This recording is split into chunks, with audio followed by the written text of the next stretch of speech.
भगवान शंकर के निवास स्थान कैलाश पर्वत के पास स्थित है कैलाश मानसरोवर। यह अद्भुत स्थान रहस्यों से भरा है। विष्णु पुराण, स्कंद पुराण, मत्स्य पुराण आदि में कैलाश खंड नाम से अलग ही अध्याय है, जहाँ की महिमा का गुणगान किया गया है। पौराणिक मान्यताओं के अनुसार इसी के पास कुबेर की नगरी है।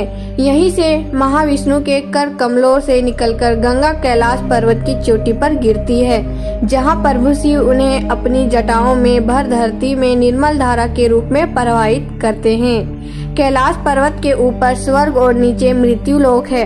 आओ जानते हैं कैलाश पर्वत पर होने वाली अलौकिक शक्तियों के बारे में। तो सबसे पहले हम बात करते हैं कैलाश पर्वत की। तो कैलाश पर्वत को भगवान शिव का स्थान माना गया है। धरती के एक छोर पर उत्तरी ध्रुव है और दूसरे छोर पर दक्षिणी ध्रुव है। इन दोनों के बीचों बीच हिमालय स्थित है। हिमालय के केंद्र में कैलाश पर्वत है। वैज्ञानिक मानते हैं कि यह धरती का केंद्र बिंदु है। कैलाश पर्वत केवल हिंदू ही नहीं बल्कि जैन, बौद्ध और सिख धर्म के लोगों के लिए भी विशेष महत्व रखता है। कैलाश पर्वत की बात करें तो कैलाश पर्वत एक विशाल पिरामिड नुमा पर्वत है। आम बोलचाल की भाषा में कहा जाए तो कैलाश पर्वत एकांत में बसा हुआ पर्वत है, जिसके आसपास कोई बड़ा अन्य पर्वत नहीं है। वैज्ञानिक भी अपनी रिसर्च में इस बात का पता लगाए रहे हैं, लेकिन इस बात का पता आज तक नहीं चला है कि ऐसा क्यों है। कैलाश पर्वत पर दो रहस्यमयी सरोवर हैं, जो देखने में स्वास्तिक के समान लगते हैं। पहले सरोवर का नाम मानसरोवर है, जो दुनिया की शुद्ध पानी की उच्चतम झील है। इस सरोवर का आकार सूर्य के समान है, जबकि दूसरा सरोवर चंद्र के समान है, जो खारे पानी की उच्चतम झील है। खारे पानी की इस झील का नाम राक्षस झील बताया जाता है। इन दोनों का संबंध सकारात्मक और नकारात्मक ऊर्जा से जोड़ा जाता है।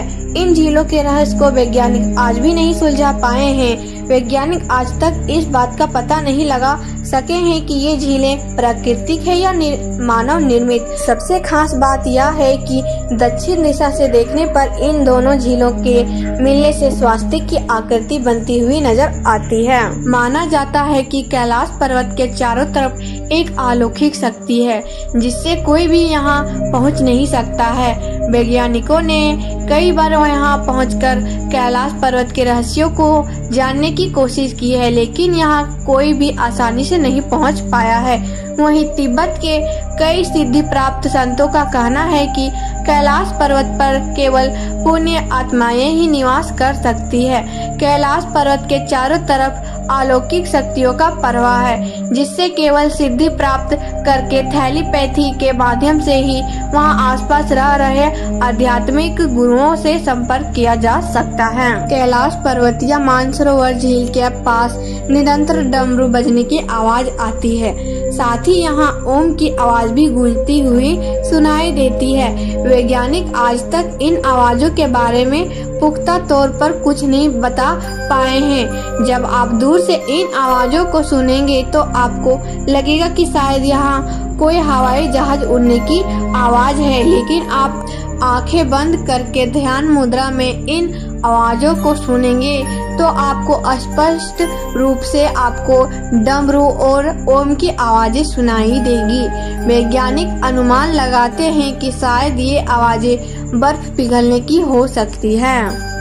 कई लोग कैलाश पर्वत पर दिखने वाली 7 तरह की रोशनियों के बारे में भी बताते हैं। उनका कहना है कि रात के समय कैलाश पर्वत पर रंग बिरंगी 7 तरह की रोशनी नजर आती है। इन रोशनियों का प्रकाश इतनी तेज होता है जिसमें एक एक चीज बहुत स्पष्ट नजर आती है।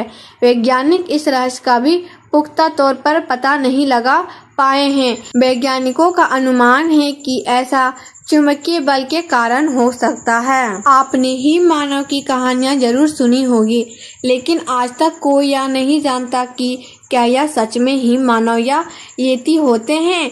हिमालय के क्षेत्र में रहने वाले कई लोगों का दावा है कि उन्होंने विशालकाय हिम मानव को कैलाश पर्वत के आसपास के क्षेत्रों में घूमते हुए देखा है। हालांकि कुछ वैज्ञानिकों ने दावा किया है कि हिम मानव होते, लेकिन वैज्ञानिकों ने हिम मानव की बनावट, इतिहास आदि जानकारियों के विषय में पुख्ता तौर पर कुछ नहीं बताया है। इसका अर्थ यह है कि लोगों के लिए ही मानो अभी भी रहस्य ही है। तो दोस्तों, ये थी कैलाश पर्वत की कुछ रहस्यमयी बातें। अगर आप महादेव जी के सच्चे भक्त होंगे तो वीडियो को लाइक कर दीजिएगा और चैनल को सब्सक्राइब कर दीजिएगा। तो आज की वीडियो में बस इतना ही। मिलते हैं नेक्स्ट वीडियो के साथ। अभी के लिए हर हर महादेव।